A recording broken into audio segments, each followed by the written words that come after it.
Haleluya, haleluya, haleluya. Salam saudaraku, Ratapan 3 ayat 22 sampai 23.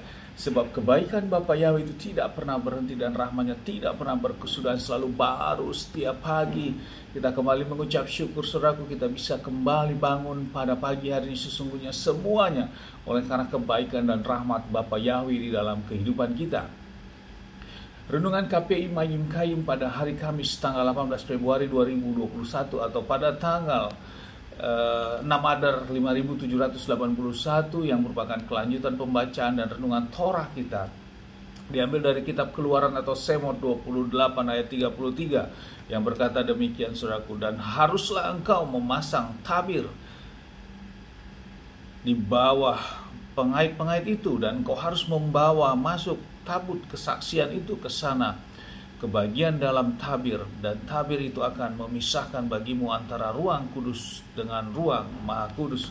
Saudaraku, ini adalah di mana bangunan tabernakel sudah berdiri saudaraku, dan di mana penutup atap di atas terbuat dari kulit domba dan kulit lumba-lumba yang sudah menjadi renungan kita kemarin saudaraku. Dan ini adalah kelanjutan untuk membangun sisi-sisi tembok kiri kanannya saudaraku yang terbuat dari kayu akasia, dan itu juga harus dibalut dengan emas.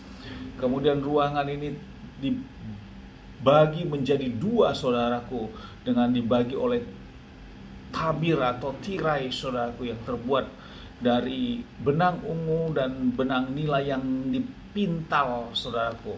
Dan inilah terpisah di dalam itu ada ruang maha kudus dan ruang kudus. Dan di ruang maha kuduslah diletakkan tabut kesaksian atau tabut perjanjian itu, dan di ruang kudusnya diletakkanlah meja roti sajian dan juga kaki dian emas saudaraku.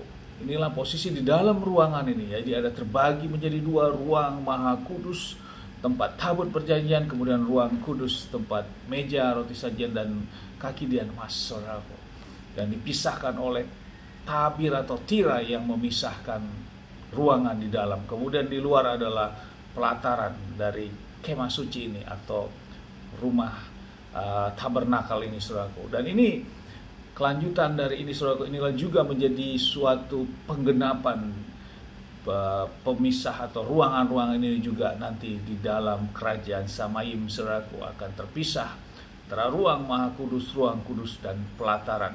Saudaraku, di dalam perjalanan bangsa Israel, maka tabut ini, kemah ini, semuanya harus dipasang sesuai dengan perintah Bapa Yahweh. Dan saat mereka harus berjalan, maka semua kemah suci ini dibongkar saudaraku, dan mereka harus membawanya berjalan kembali saudaraku. Dan saat Bapa yang memerintahkan mereka harus berhenti dan berkemah, maka kemah suci ini dibangun kembali dan dipasang lagi sesuai dengan tatanan yang Bapa Yahweh perintahkan. Ini dilakukan terus saudaraku selama 40 tahun perjalanan mereka dalam perjalanan di Mesir, dan terus sampai saat kelanjutan mereka membangun bait Elohim ini saudaraku. Letak-letak ini tetap dilakukan, dan setiap 1 tahun sekali pada hari raya Yom Kippur, hari raya pendamaian, maka imam besar akan masuk ke ruang maha kudus ini saudaraku untuk memercikan darah ke dalam ruang maha kudus, yaitu ke tabut perjanjian ini sebagai bentuk pengampunan dan penghapusan dosa bagi bangsa Israel. Dan ini dilakukan terus menerus setiap tahun saudaraku, menjadi suatu ketetapan yang dilakukan oleh bangsa Israel. Saudaraku, hal ini berjalan bertahun-tahun sampai digenapi di dalam Adonai Yeshua. Saat Adonai Yeshua masih datang, dialah sebagai domba, anak domba Paskah itu, anak domba penghapusan dosa itu, dan digenapi saat Adonai Yeshua HaMashiach harus disalib saudaraku. Dan saat disalib ini, saat Adonai Yeshua mengembuskan napas terakhirnya, dan tabir yang memisahkan di bait Elohim ini terbelah menjadi dua dari atas sampai ke bawah saudaraku. Artinya apa? Penggenapan di dalam Adonai Yeshua HaMashiach, era tentang tabir ini sudah selesai. Tidak ada lagi pemisah antara ruang kudus, maha kudus dan ruang kudus, saudaraku. Dan untuk kita datang kepada Bapa Yahweh dalam bentuk pengampunan kita tidak perlu lagi datang secara khusus melalui imam-imam besar, saudaraku.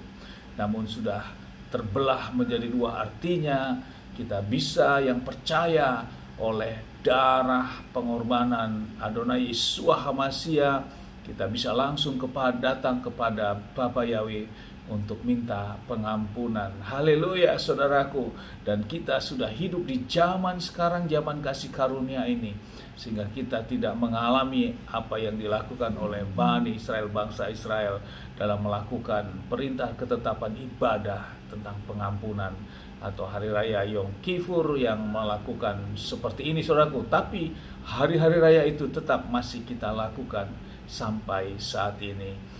Amin, haleluya. Sukses besar buat kita, maju terus kita dalam iman, tetap berjuang untuk jangan buka celah. Dari tempat ini saya berdoa, saudaraku, Bapak yang memberkati dan melindungi kita semua dimanapun kita berada. Bapak yang menyinari wajahnya kepada kita, memberikan kita kasih karunia.